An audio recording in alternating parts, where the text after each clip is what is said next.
Πεντοζάλη φανερώνει το μεγαλείο της κριτικής ψυχής.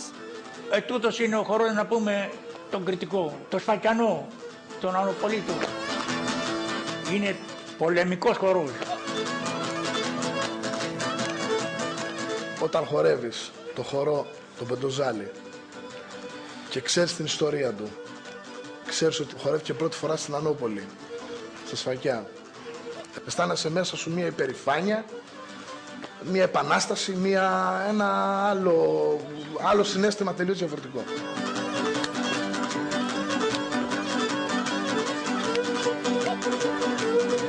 Σου δημιουργεί μια ένταση, μια δύναμη που ίσως δεν ξέρεις ότι την έχεις χωρίς να ακούσεις τη μουσική. Σηκώνεται την τρίχα μου κάθε στιγμή που το βλέπω αυτό ή κάθε στιγμή που το χορεύω αυτό. Πιο πολύ διότι γνωρίζω τον λόγο για τον οποίο δημιουργήθηκε αυτός ο χορός. Όταν ξεκινήσαν να πάνε για τους Τούρκους, πιάσαν το Πεντοζάλη και το χορέψαν και σταματήσαν και φύγανε να πάνε να πολεμήσουν. Όποιος δεν ξέρει και του πουν, για μια στον πιάνει ζάλι, πως τα Σφακιά τον πόλεμο τον κάνουν Πεντοζάλη.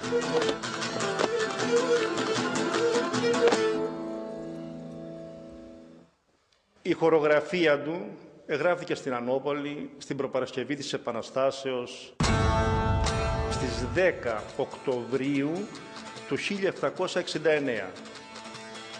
Καλεί λοιπόν τότε ο πρωτεργάτης της Επαναστάσεως Δασκαλογιάννης τον Τριανταφυλάκη, Τσόρος στο Παρατσούκλι, από τις Λουσακές, ο οποίος ήταν βιολάτορας. Και του στέλνει μία επιστολή με ένα ταχυδρόμο και του λέει: «Φίλε Τσόρο, σε προσκαλώ την τάδε του μηνός στην Ανώπολη να μας παίξεις το πέμπτο ζάλο». Όλο αυτό ήταν ένα παιχνίδι για να μην φανεί ότι ετοιμάζανε την Επανάσταση. Ο Δασκαλογιάννης θεώρησε να κάνει μια παραβολή της Επανάστασης και να την κάνει να την πει ως τον πέμπτο ζάλο, για να μην καταλάβει ο εχθρός ότι γινόταν Επανάσταση.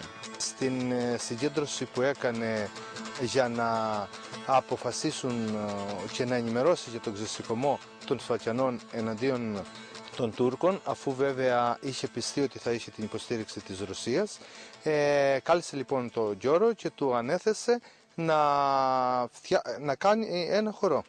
Πιάσανε στο χορό οι 12 πρωτεργάτες 11 πρωτοπαλίκαρα και ο Δασκαλογιάννης ένας, 12. Εκεί χορεύτηκε πρώτη φορά το Πεντοζάλη.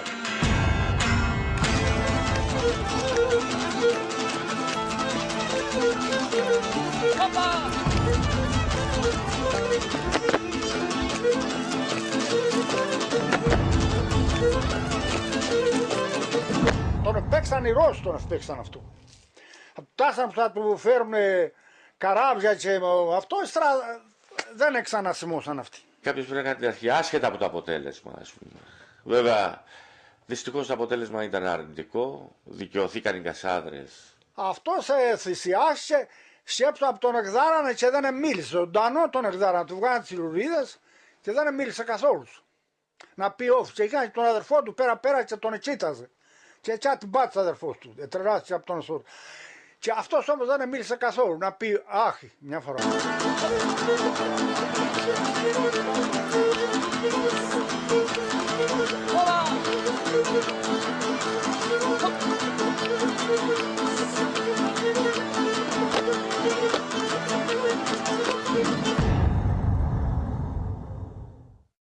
Μετά από τόσα χρόνια, ας πούμε, κάνοντας μια αναδρομή στο παρελθόν, φαίνεται ότι η τοπάθεια, ας πούμε, φέρνει πάντα σκλαβιά. Πάντα σκλαβιά. Ήταν πατριώτης, παλικάρις, πατριώτης, δεν έξανε για αυτός, για την Ανώπολη. Αυτός έξανε για όλη την Ελλάδα.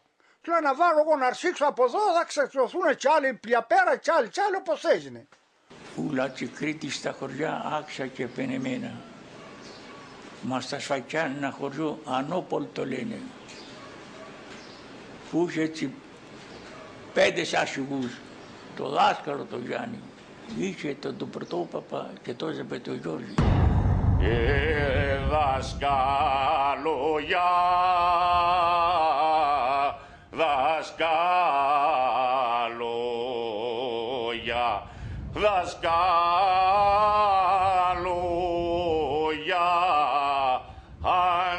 το σφαγιό δασκαλόγια,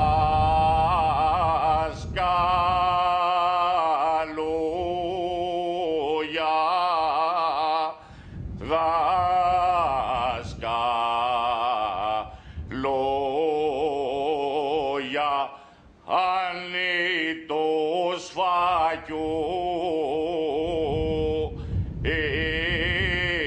εσύ κι ο πλάρχης σου σας εξεγε, σας εξεγε, σας εξεγε, έλασε η Τουρκιά.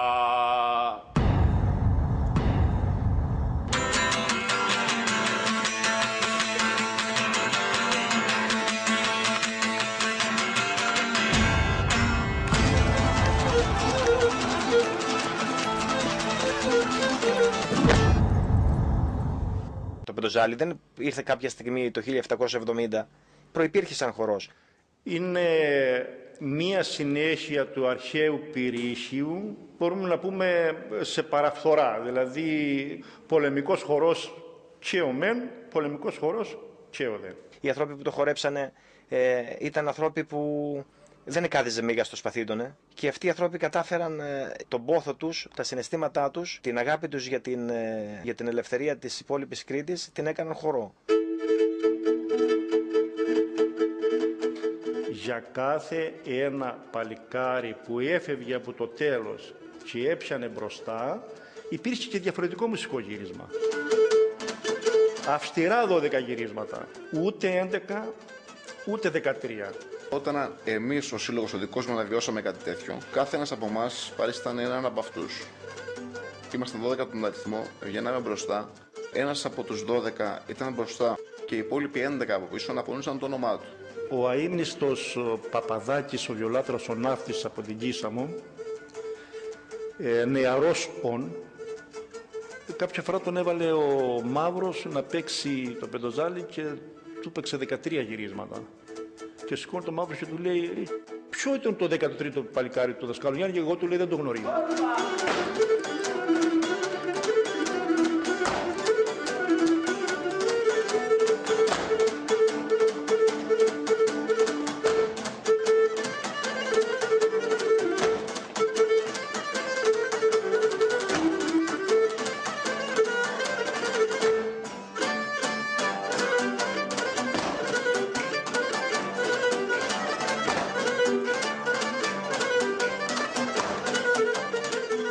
Αυτό που λέγεται και ακούγεται, ας πούμε, από τους παλιότερους, ότι χορέψανε το Πεντοζάλι και μετά πήγανε στη μάχη.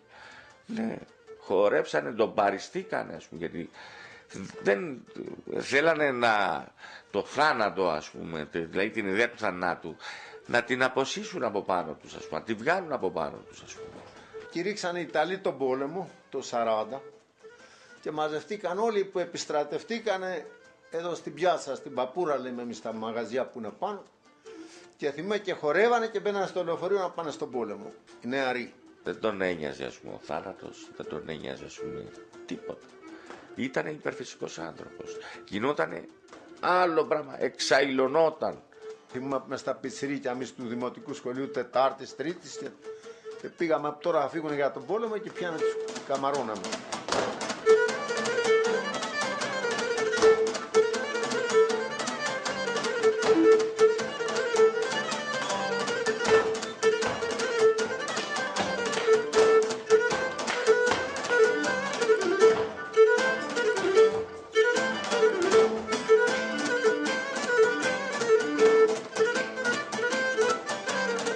Η σύστασή του έγινε για αυτό και μόνο το σκοπό, για να μπορέσουν αγκαλιασμένοι να μπουν στη μάχη.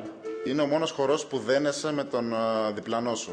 Γι' αυτό και τον πιάνεις με τον νόμο. Είναι σαν να χορεύεις με τον αδερφό σου. Εάν έχεις γνώση της ιστορίας, πότε βγήκε, για ποιο λόγο βγήκε, ποιοι τον πρωτοδημιούργησαν και για ποιο λόγο, τα συναισθήματα αυτά συνάμα με την παρουσία των ανδρών γύρω σου, τα πατήματα του χορού, τα πατήματα του χορού και οι νότες της λύρας, το σύμπλεγμα αυτών σε κάνει και αισθάνεσαι μοναδικός. Πάει στον αέρα, ας πούμε, όταν να χορέψει το πιτοζάλι, είναι το σιγανό που λένε, δεν το θέλω να το θέλω καθόλου. Το γλίγορο είναι πολύ καλό. Φαίνεται η ασβαλτοσύνη σου, φαίνεται τα πάντα έτσι. Αυτό μου αρέσει.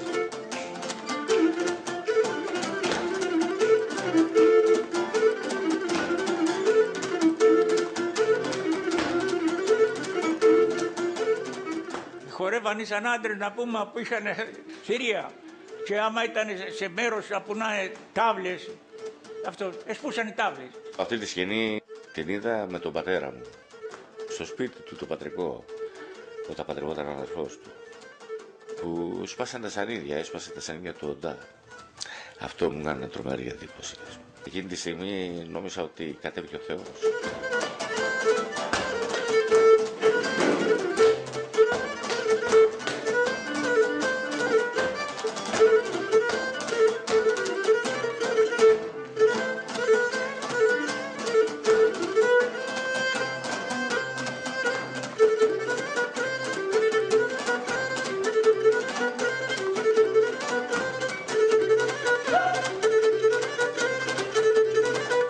Έτριζε το σύμπαν. Γιατί με μια πατέσαν όλες. Δηλαδή αν χορεύαν έξι και οι έξι μια πατέ παίζαν. Και έτριζες άντρες. Με μουστράτσα, με αζένια, με αυτό. Μόνο πως δεν πετάς στα σύννεφα. Ναι, έτσι παίρνεις μια ανάσα, ένα αυτό και σε βλέπεις ο κόσμος λίγο, ας πούμε, σου δίδει αυτό και πετάς σαν αυτερουγάς, ας πούμε. Βλέπεις 4-5 άτομα και χτυπούνε ένα χτύπο ακούεις. Και 5 μαζί. Αυτό είναι.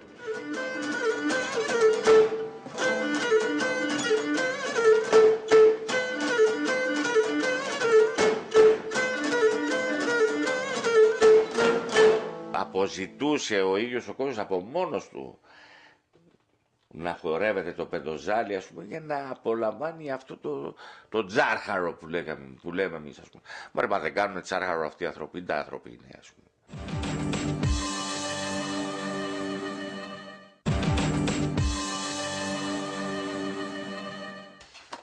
Είδα τα θέλεις να το λες πως αγαπάς εμένα. Και έτσι η καρδιά σου τα κλειδιά να είσαι αλλού δοσμένα, Να χτύπους, σαν θέλεις χτύπους. Αυτό λέγεται γαμπαλάρισμα που κάνουμε τώρα. Γαμπάλια είναι αυτά, όχι χαλαπούδια.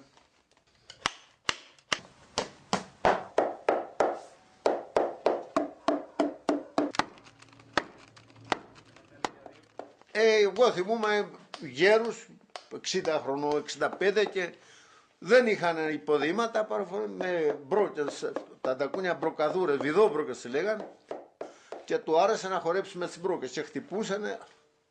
Καταλαβαίνεις τώρα με τα καρτιά τώρα να χορεύεις, ας πούμε. Χτύπα όπου δεν τον άκουες το χτύπα, ας πούμε, και ήταν ένα ωραίο πράγμα. Γιατί εδώ είναι με ράστικα και χτυπάς το ίδιο κάνει. Είναι άλλος και μου λέει κάμου υποδήματα τα τακούνια να αφήσεις πετσί να χτυπάει γιατί εγώ χορεύω. Θέλω να ακούομαι. Δεν έχει λάστιχο από κάτω. Έχει πετσί. Μπρόκες, θέλει να ακούγεται. Κατάλαβες, ο χορευτής θέλει να ακούγεται. Και μου λέει μου κάνεις υποδήματα να έχουν πετσί δέρμα στον τακού να χτυπάει γιατί εγώ χορεύω.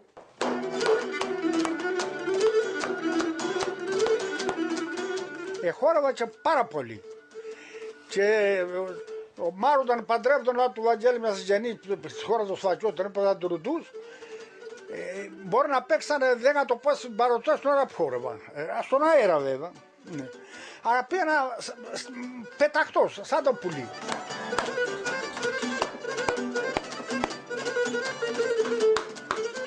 Εδώ σε τούτο εδώ το πράγμα ήταν μόνο τα ράτσα. Και χορεύαμε, πήραμε απέναντι και εδώ ήταν και χορεύαμε. Θυμάστε. Και βροντούσε η ταράτσα. 30 χρονών ανθρώποι, 25 χρονών ανθρώποι.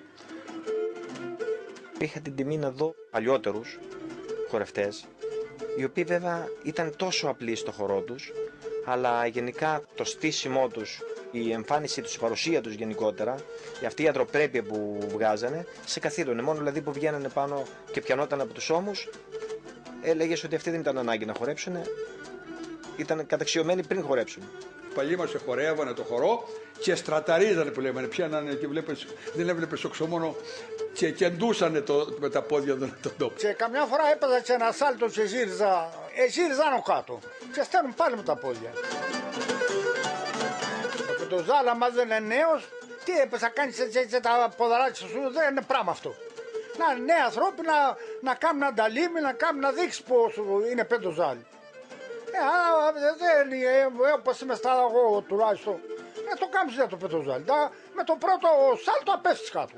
Ο χορός αυτός είναι εκ φύσου του γρήγορος. Αν το χάσεις πρέπει να πέσεις. Πρέπει να σφιχτείς, να ξανείς μόνο το χώρο για την ώρα. Μη σέβεσαι τη μάνα μου και τα πρόβατά μου και το χώρο μόνο. Το χώρο να δρώσεις.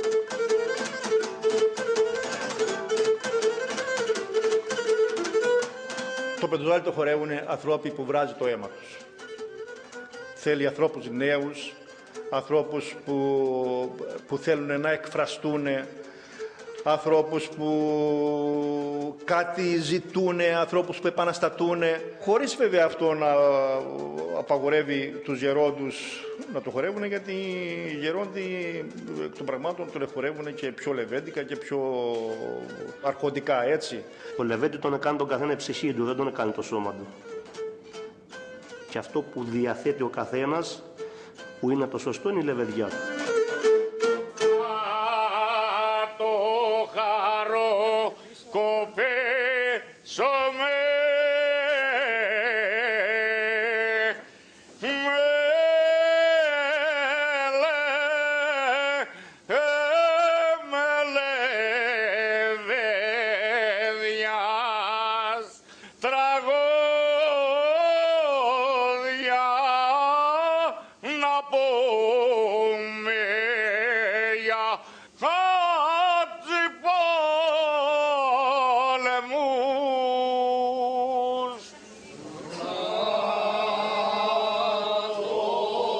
Σφακιανοί περισσότερο τραγουδούσανε παρά που εχορεύανε.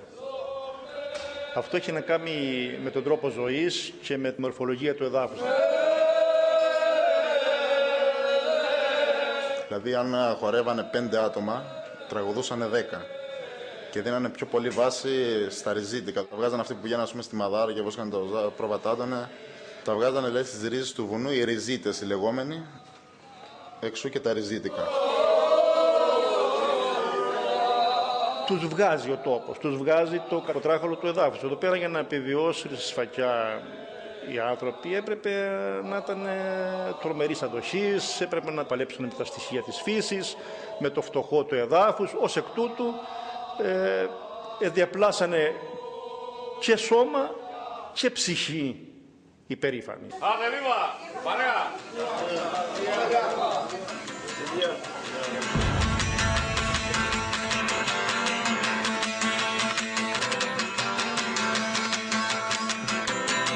Δεν ήμασταν όπως οι άλλα χωριά που ζούσαν μαζί με τους Τούρκους 230 χρόνια. Εμείς δεν ανεχτήκαμε, μόνο οι επαναστάσεις μπαίναν εδώ και καίγα και φεύγαν. Αυτό το μαντίλι είναι πέθος. Και αυτά τα κρούσια που είναι εδώ είναι τα δάκρυα, λέει. Επί τουρκοκρατίας που εκάψαν τα χωριζιά, οι Τούρκοι μας ερημάγαν και τέτοια, τα βάλανε τα μαντίλια για ανθρώπους και τα φορούσαν ύστερα πάντα. Δεν κατακτήθηκε από τοπικό ζυγό. Υπήρχε στα Παρήχωρα, υπήρχε εδώ κοντά, πέρασε από εδώ, δεν έκατσε εδώ.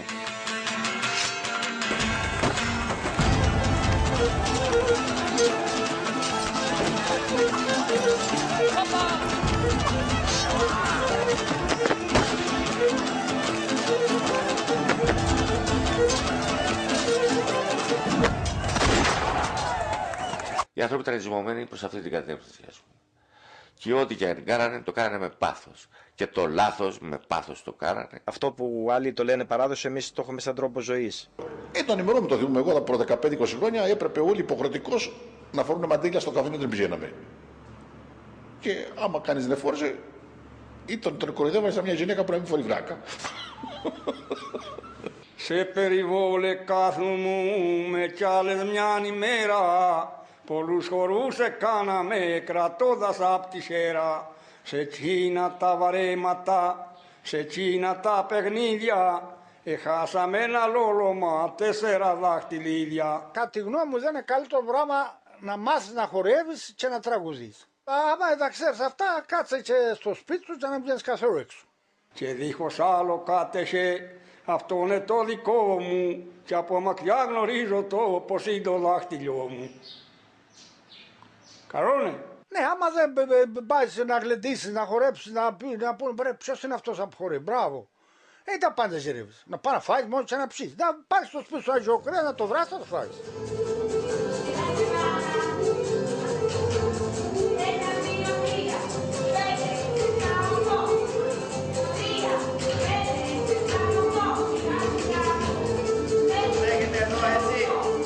Το Γρήγορο Πεντοζάλι, επειδή είναι ο πολεμικός χορός της Κρήτης, πρέπει όταν θα το χορεύετε, τα κορμιά σας να είναι λεβέντικα στημένα.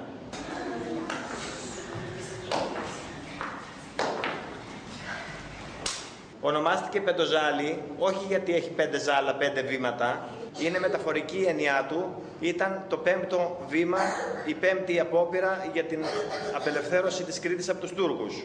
Έχει 10 βήματα, εμείς θα το μετρήσουμε στα 8 για λόγους πρακτικούς, τα 2 βήματα είναι διπλά. Η πρώτη συνάντηση των επαναστατών τότε έγινε τις 10 Οκτωβρίου το 1769, γι' αυτό και ο χορός αυτός έχει 10 βήματα. 1, βηματάκι, 2, 3. Μπράβο Γιώργο. 4, 5, 6, 7, 8. Είναι διαφορετικός ο τρόπος που θα το χορέψει ο Σφακιανός, διαφορετικός ο τρόπος που θα το χορέψει ένας κάτοικος που ζει στην πόλη και διαφορετικός ο τρόπος που θα το χορέψει κάποιος στη Σιτία που ίσως τα ακούσματα είναι τελείως διαφορετικά.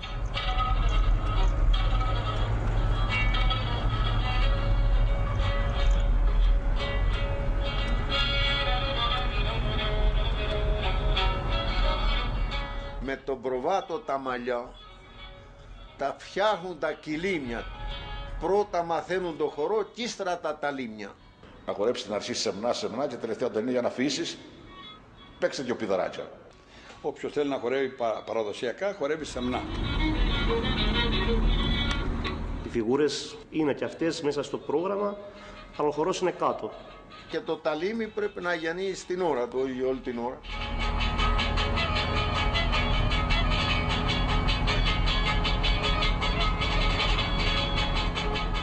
Την ώρα του χορού χρειάζεται σύνεση, ταπεινοφροσύνη και εγρήγορση. Άμα χάσει τα βήματα, να χάσει τα αυτά, πράγμα δεν κάνεις ύστερα. Μην κάνουμε τώρα χορούς και ταλίμια εκτός χρόνου και παίζουμε ένα πήδο και βγαίνουμε 3 μέτρα επάνω και μέχρι να κατεβούμε έχουμε φύγει από τον χρόνο.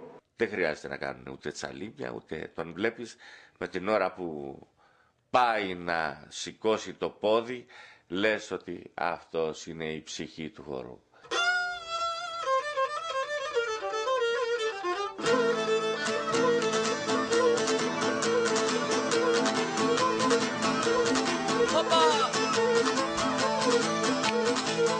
Οι προγόνοι σου κάνανε κάτι για σένα και εσύ πρέπει να το αξιοποιήσεις, να το πάρεις και να το αξιοποιήσεις και στον εαυτό σου που χορεύεις και στους υπόλοιπους συγχωριανούς, στους συγγενείς σου, να το χορεύουν και αυτοί.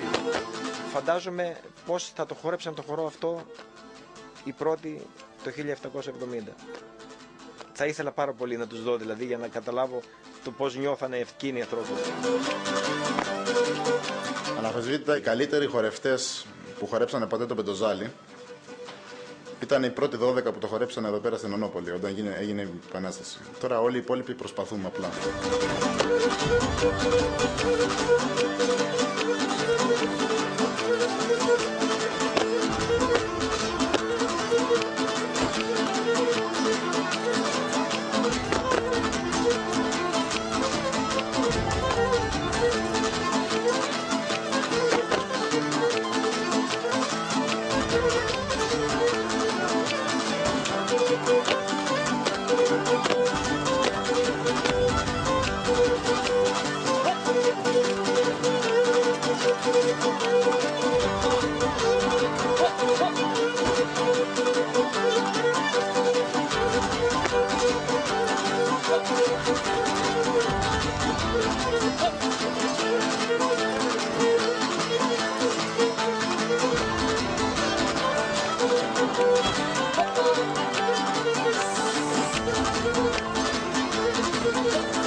Thank